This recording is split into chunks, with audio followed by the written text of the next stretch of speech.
Hello, humanity. You are created by God and loved by your creator. Let's get right into it. I definitely need music for this. Okay, so lots has happened, a lot. And right now, I'm just present to the fact that I am freezing cold. And you know why? Because somehow today, the pilot light won't stay on the furnace. So then Dad let me know that the house was going to be cold. So we're in a hoodie, staying warm. God is good. And I've got plenty of body fat, so shouldn't be a problem. Okay, so let's recap quickly on this past week. But before we do that, let's jump right in with gratitude. Great place to start for everything. So my head is a little spinny and swirly tonight as I am recording this simply because one, a lot has happened, and two, I have been resisting ABBA. Yes, I've been in a full throttle no since last Monday.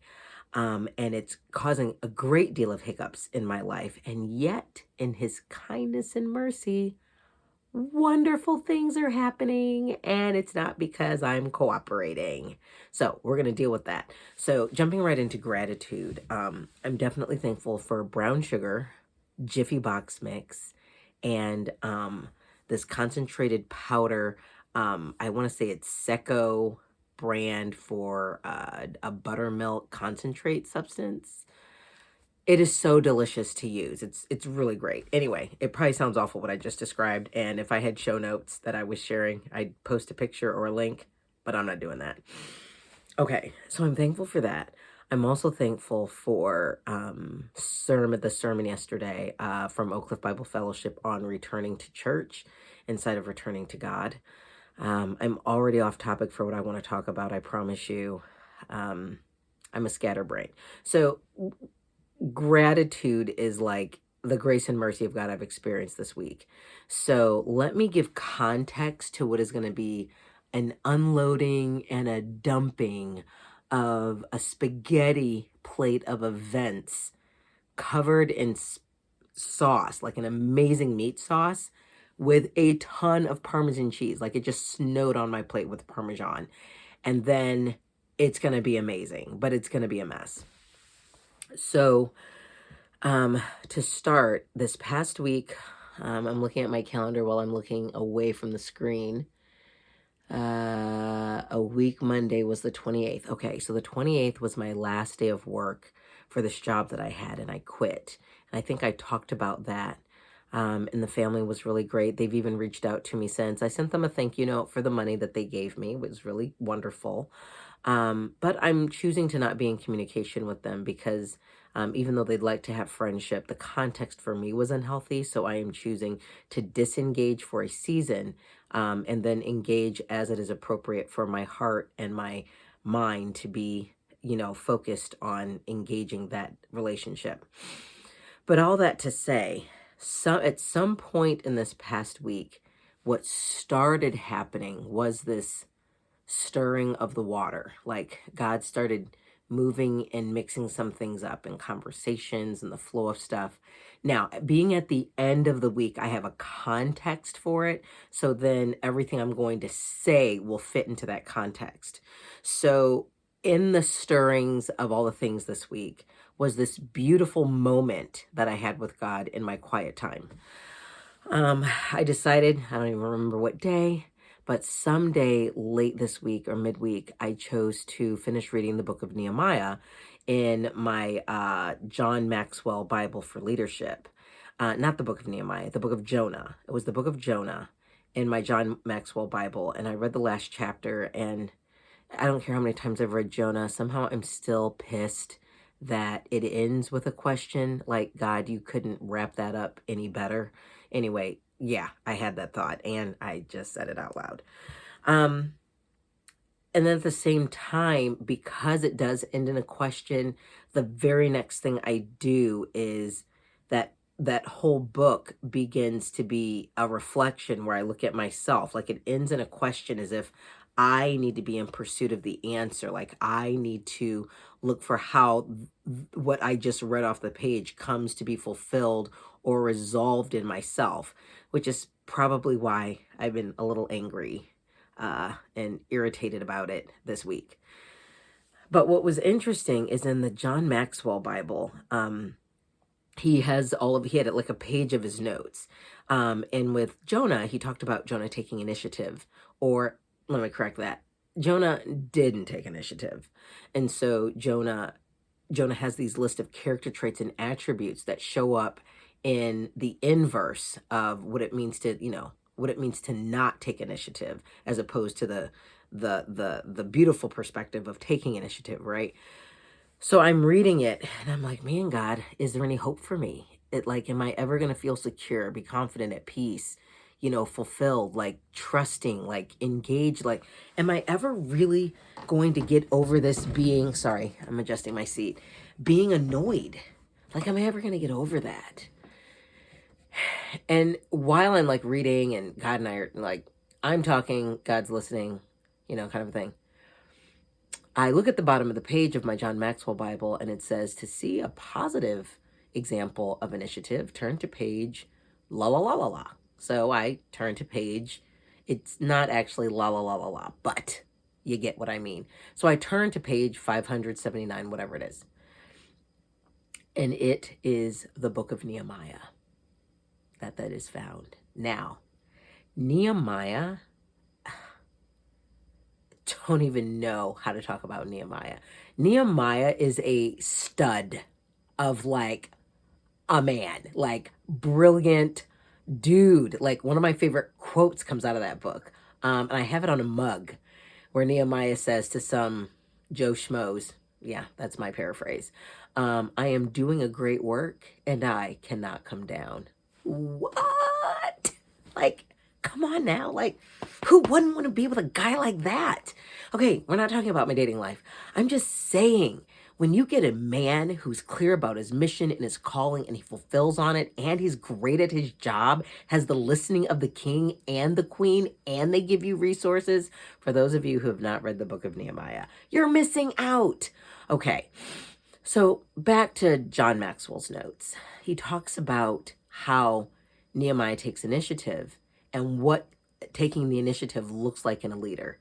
And he listed out some character attributes that are hot. Like if character could be hot and attractive, Nehemiah had them all.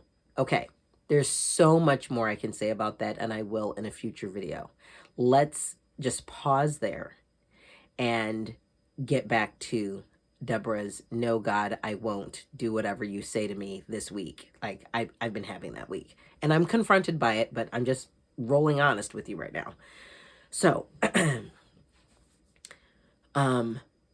I stop with my devotions and I'm just like, dang, like Nehemiah, you are awesome. God, please give me a Nehemiah. Please give me a man who is like that. Please. Yes, we are also not talking about my love life. Okay, so looking at the contrast of Jonah and Nehemiah, I literally have this experience of a tug of war in myself. Like Jonetta and me versus Nettie trying to coexist in my body this week. That's what I'm going to talk about. That's what the show is really going to be about. God has shown me what not taking the initiative looks like in my stubbornness and my resistance, and then what taking the initiative looks like. Ultimately, the biggest difference between the two is this. Nehemiah's experience of partnership with God is epic. And Jonah, in his practice and partnership with God, is an epic fail. Biggest difference. God will get glory. God will fulfill on what he's decided he's going to do. But the experience for Jonah versus Nehemiah, there is no comparison. So this tug of war in me this week has been Jonetta versus Nettie. I am learning and realizing that the anger in me that kind of matches the Jonah side is this internal struggle. But I am choosing to take Nehemiah action, which means that inside I'm like, no, I don't want to do it. A little dramatic, but it's how I feel. And since I can't fall out on the floor and get the camera to follow me, that's as good as it gets. But Nehemiah doesn't shrink. He doesn't cower, doesn't fall over, doesn't acquiesce. He rises. He rises. It's unbelievable how. And he makes the difference. I am doing a great work and I cannot come down. He is not giving himself to how he feels about it, whether he wants to or not. He sees what's at stake. There's this vision for what he's called to. And Nehemiah just, he rocks. Jonah got the job done. But Jonah got the job done with this whiny, mad, God, why are you doing this? Bad attitude.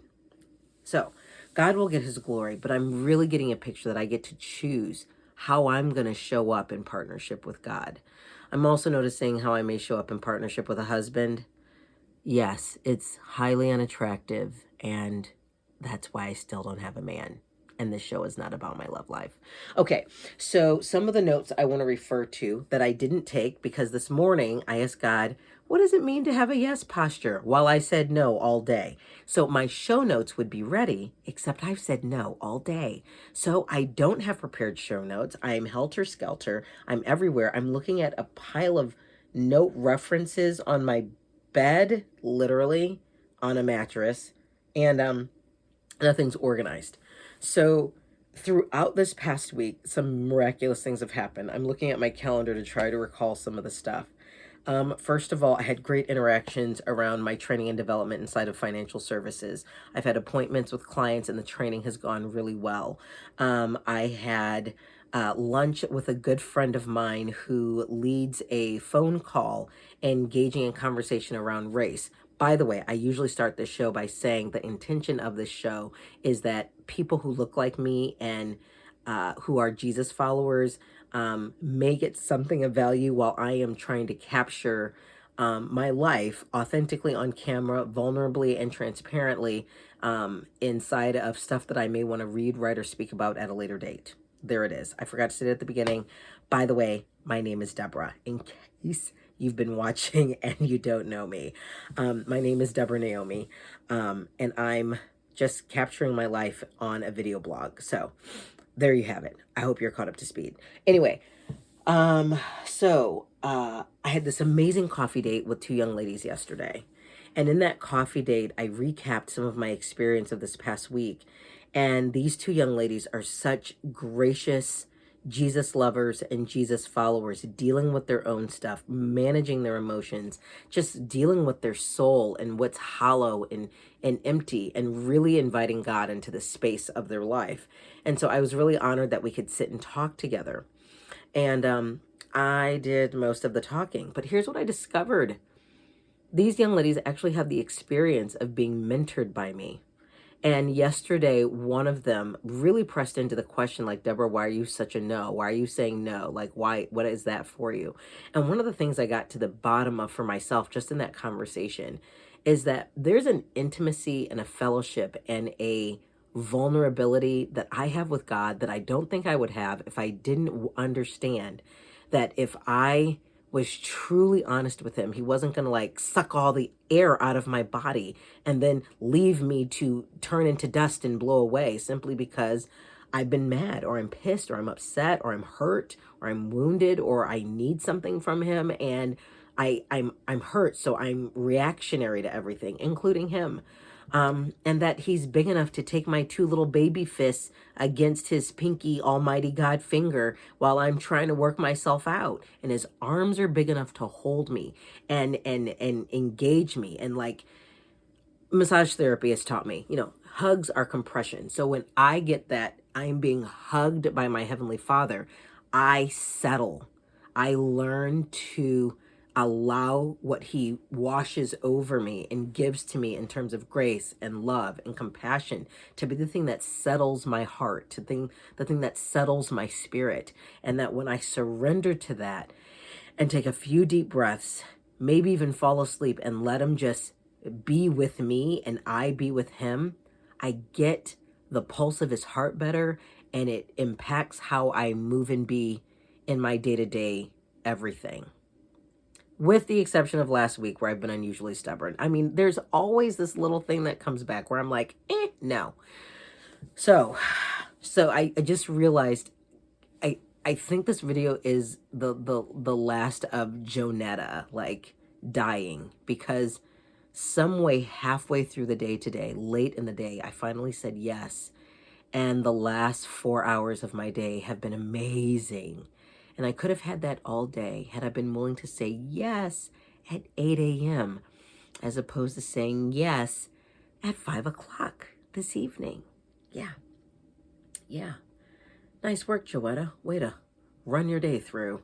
Nehemiah got eked out just a couple breaths of greatness. That's it.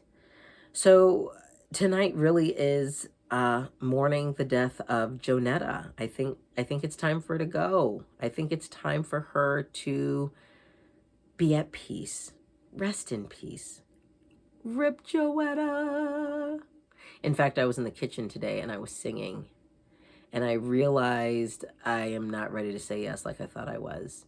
There's that song. Oh my gosh, this is already past like 15 minutes. Yeah, we're not going to be done. I've got more to share. I was in the kitchen today singing this song. How does it go?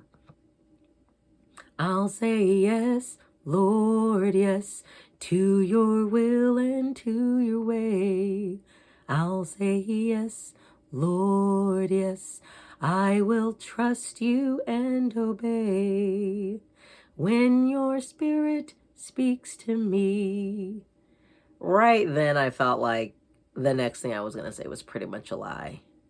With my whole heart I'll agree. Not really. And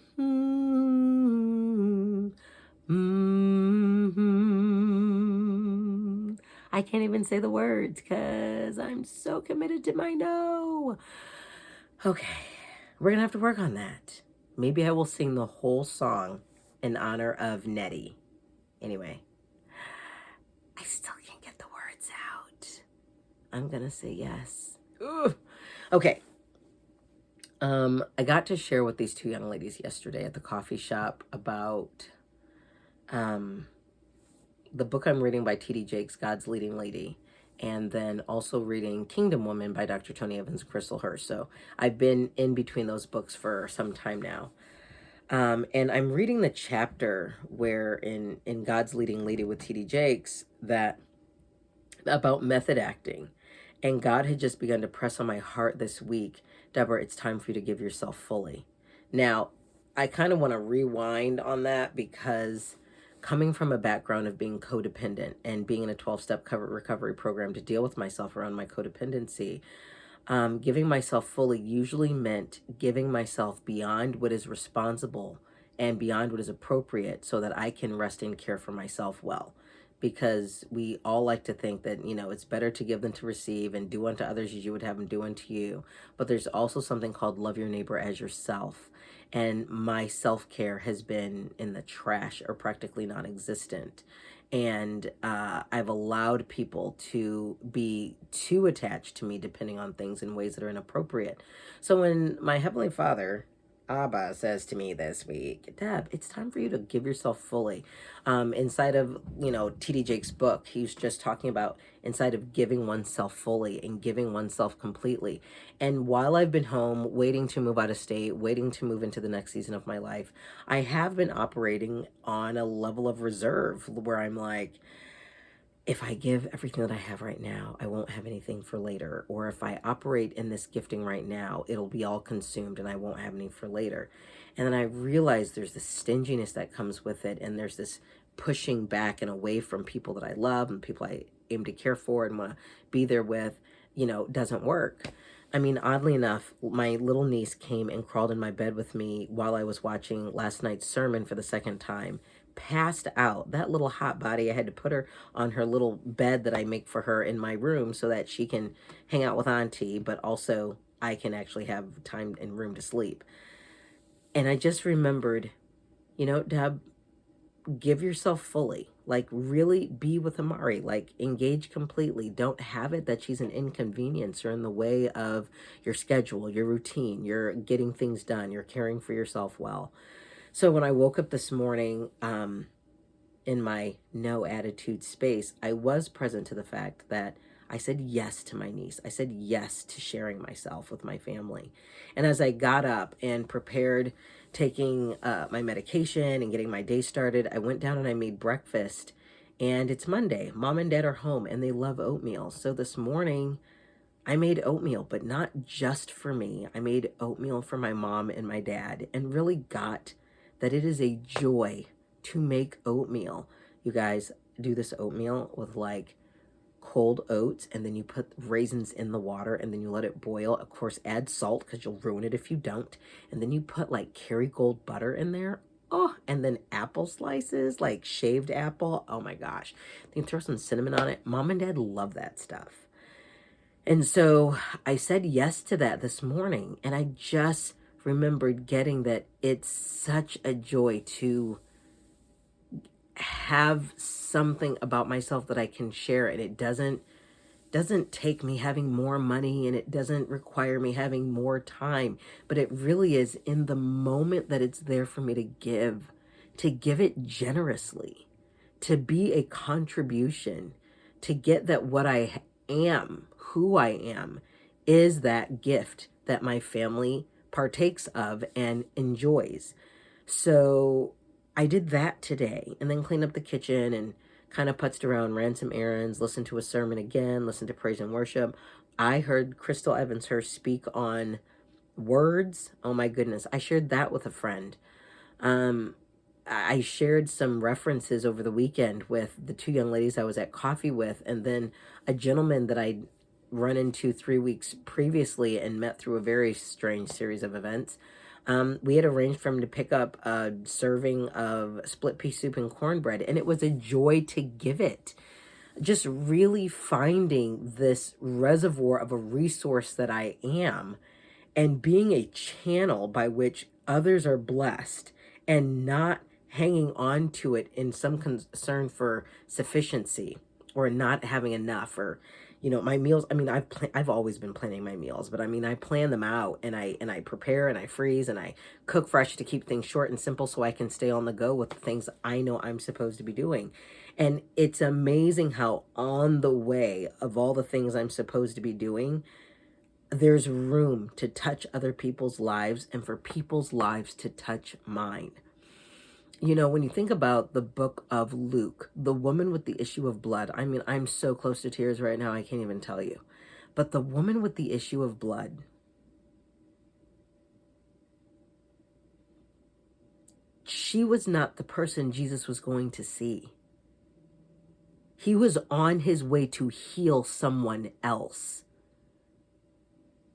And on his way, this woman with a health concern for 12 years and having financially invested everything she had into it and still had no answers, just in the fact that Jesus was passing, was like, I'm going to get in on that. I'm going to get in on that. And I just recognize these opportunities to touch the hem of my Heavenly Father's garment by serving my family. It's humbling that he even showed me those opportunities while I said no all day. I was reheating some split pea soup that I had for dinner last night, and I was like, I didn't finish it, so I made it this morning, and it was on the stove, and Dad's like, man, that smells good. I was like, yeah. I was like, well, hey, if you get bones, I've got peas. Another yes snuck up on me again, right? Dad was like, send me the list. Let me know what I need to get. I gave Dad the list. He came home with these 3 massive ham bones.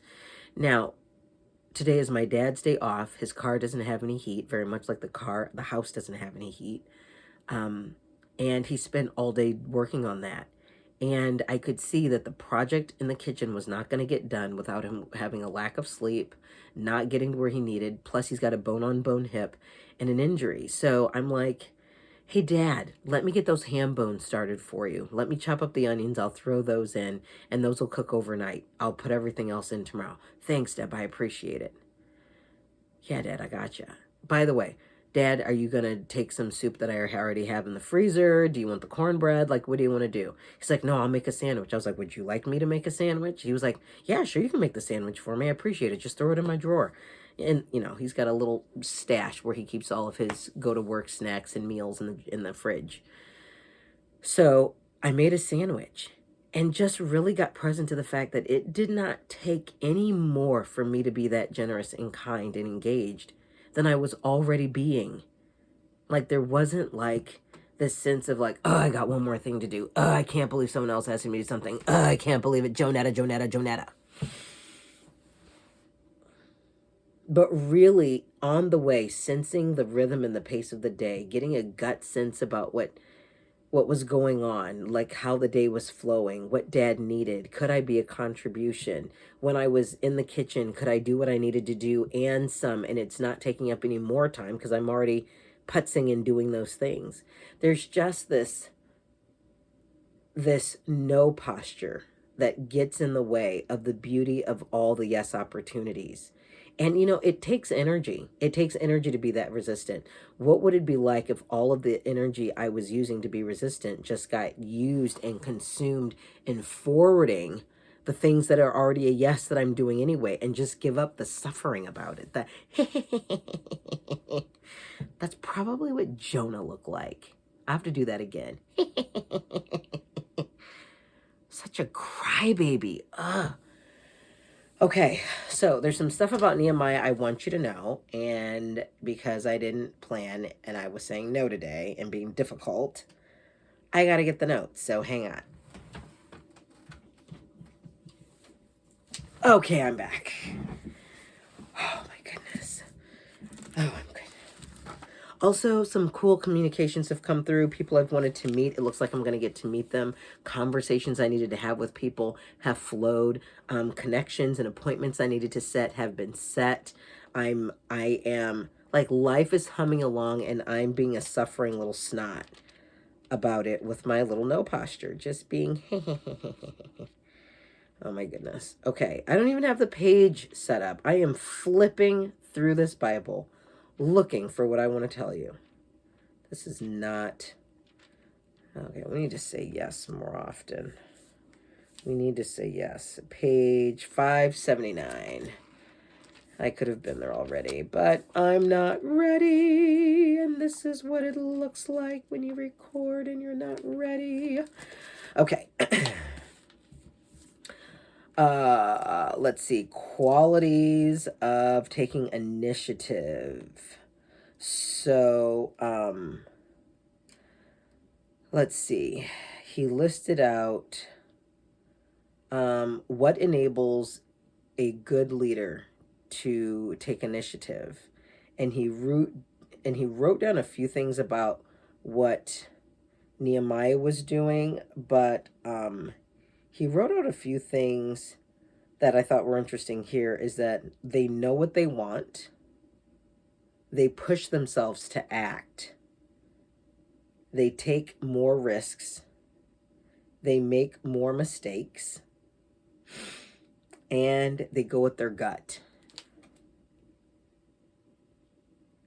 I will be reading the book of Nehemiah because on this case of taking initiative, there's something about my leadership that's being developed that was not developed. Oh yeah, I led a leadership training and development introductory course, and the person decided to take the course. That happened in this past week. in my no posture. Like, so many things that let me know I could trust God happened this week, and then I'm still telling him no. I just need to remember this, that I actually did this the week of February 27th, that would be the Sunday, 2022 through March 5th, 2022. I really said no and was a jerk and a snot and miserable and upset and fussy and irritable. And God was gracious, showed up, fulfilled the things he said he would do for me, promised. And at some point this evening, oh gosh, we're over 30 minutes. What is happening in my life? What? Somewhere this evening, while I was making photocopies to be able to teach my nephew to write cursive, yes. Oh, I got my tax paperwork taken in to get my taxes filed. That happened this week. And I cleaned up all of my paperwork from October, November of last year up to current. And so I've done some massive cleaning, reorganizing, structuring, and apparently teaching and being with, like, all the things I was saying no to are things that I fulfilled on anyway. The only thing that kept it from being truly enjoyable was my bad attitude. Jonetta, get it together. She needs to get it together. I have a feeling she'll be back around for one last, like, revisit from the grave. Like, I'm not really dead. I still say no. I have to just shut her down. Just gonna have to shut her down. Anyway, at some point this evening, while I was preparing food for my dad and putting the soup bones on and asking Mom, did she want any ham from the ham bones for sandwiches? Because my dad got massive bones and full of meat, and my family likes split pea soup. Dad loves split pea soup. He loves soup anything. Anyway, I digress. I was standing there preparing food for Dad, his sandwich or something, and I could feel this very gentle nudging, kind of like when you're dancing, there's this very gentle pressure your partner will give to small of your back, and it either brings you in closer or it moves you in sync to the next step. That's kind of how the nudging was in my heart. And he was like, Deb, why is it that you think the next thing I will ask of you is going to be miserable and that I'm out to just make your life hard? You know, last Sunday morning, this past Sunday, Crystal was on the stage with her brother Anthony. He was leading worship, and she shared a passage that her mother really enjoyed. And she says, I know the plans for you, saith the Lord, plans to prosper you, to give you a hope and a future, that whole passage from Nehemiah. But she didn't stop, because verse 12 actually to me was more impactful than verse 11. And I can't even remember what the verse says. I just know that in my heart, see, if I prepared, Jonetta, she's ruining things. If I were prepared, I would know. I know that in my heart, when he said, you'll seek me, and you'll be able to find me when you seek for me with your whole heart. And what I'm just noticing is when I say no and those little parts of me are on reserve that I don't want to give them, the fullness of giving my whole heart is not available. I don't get to give him my everything because I'm too busy holding on to the pieces. And here's the thing, the pieces that I'm holding on to are the parts that hurt. It's the parts he probably wants to heal. It's the parts he wants access to so that he can make the difference in your life. It's those little tiny adjustments. Yes, he's cleaned up my life and dealt in my heart, but there's these little icky areas that I'm just holding on to the stuff. And he really is looking to say, hey, I'm just looking to make it better. I'm looking to give you something, not take something from you. So anyway, when I felt that prompting down in the kitchen, it's like, God, I need you to give me the yes to say yes. Like, I need you to give me the willingness to make me willing. Like, help my yes to say yes, because I'm saying yes-ish. Lord, I believe, help my unbelief. That's really what's there. Like, help my actions to be the yes response and not just my lips. I would like to say I know for sure that the war between Jonetta and Nettie is going to come to an end and everything will be resolved and easy peasy lemon squeezy, or a bowl of cherries, or peachy, or... But I think this is the growing up space that I'm in. This is where I mature. This is where I become a big girl.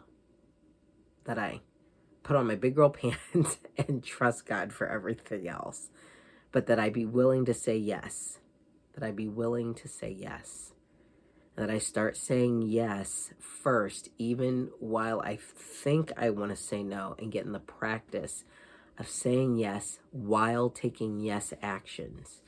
Because I'm clear I can say no and take yes actions, but I want to start saying it as a practice. So thank you for listening. This video has been entirely too long. I've been behind this camera entirely too long. And my toes are cold, but crying has warmed me up. So thank you for being with me. I really trust that whatever you heard this evening, you got some value out of it, that it was a contribution to you. And if that is the case, God bless it, because some of you had to trip, fall, and faceplant to find this video. So thank you for watching. I really hope it was valuable. I swear there is something else I want to tell you and I'm forgetting about it. And that's because, again, I said no all day and was not prepared to record this YouTube video.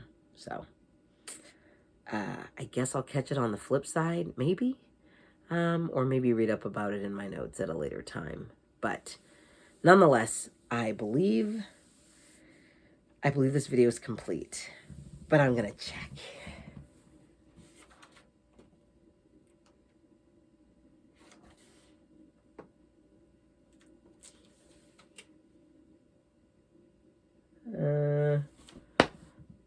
I covered all the high points.